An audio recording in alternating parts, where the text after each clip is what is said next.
Je bénis le Seigneur pour cette école de la nouveauté.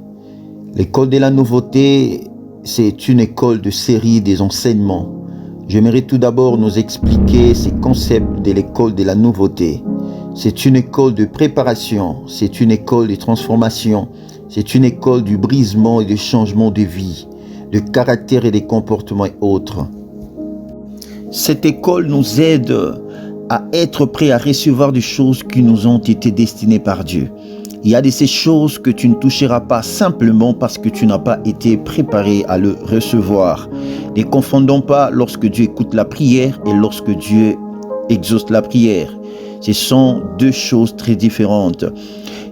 Dieu, après avoir écouté la prière, il prend le temps de préparer celui qui attend l'exaucement. Parfois, nos attentes ne correspondent pas avec nos emplacements.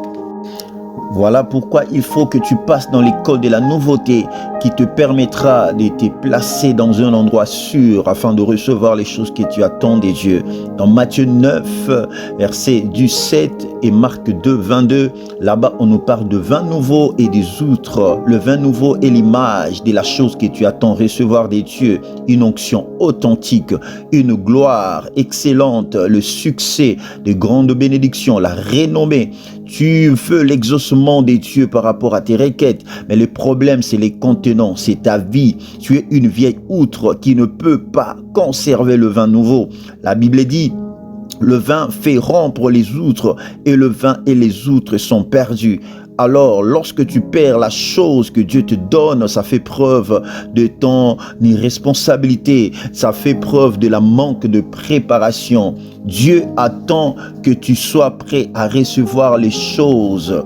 Alors, accepte de passer dans l'école de la nouveauté. Saul ne pouvait pas devenir apôtre en ayant le même yeux qui était habitué à voir le sang des chrétiens couler, le sang des chrétiens qu'il tuait. C'est ainsi que Christ a commencé par tuer ses yeux afin qu'il comprenne l'enseignement de Jésus sur l'œuvre de la croix. Saul est passé par l'école de la nouveauté pour être brisé et transformé. Et cette école lui a permis d'avoir compassion des âmes à la place d'avoir la méchanceté pour ceux qui priaient Jésus. Tu n'as pas la compassion des âmes perdues simplement parce que tu n'es pas encore passé par cette école.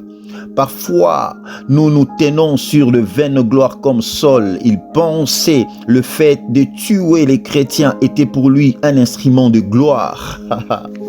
Bien-aimé, il est temps de passer dans l'école de la nouveauté pour être transformé toute ta vie. Or, c'était que les débuts de la boue, c'était que la boue, c'est que Paul cherchait. Aujourd'hui, nous avons des Sauls dans nos églises, dans le ministère. Ils sont là pour briser, ils sont là pour tuer les croyants, pour faire donner des mauvais témoignages. Je prie que la lumière de Christ rencontre tout Saul qui m'écoute. Je prie que la lumière de l'Esprit de Dieu, je prie que le Saint-Esprit rencontre le cœur de celui-là qui n'accepte pas que Christ est le Seigneur. De personnes qui ont compassion des âmes et qui peuvent même se sacrifier pour elles. J'ai dit, ces hommes-là que Dieu recherche dans notre nation, il recherche dans cette génération.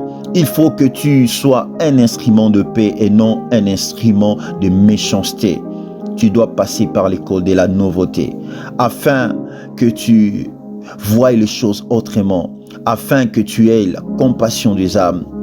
Pourquoi devons-nous montrer aux païens que nous sommes transformés? C'est parce que Christ nous appelle à être des exemples, à être des modèles.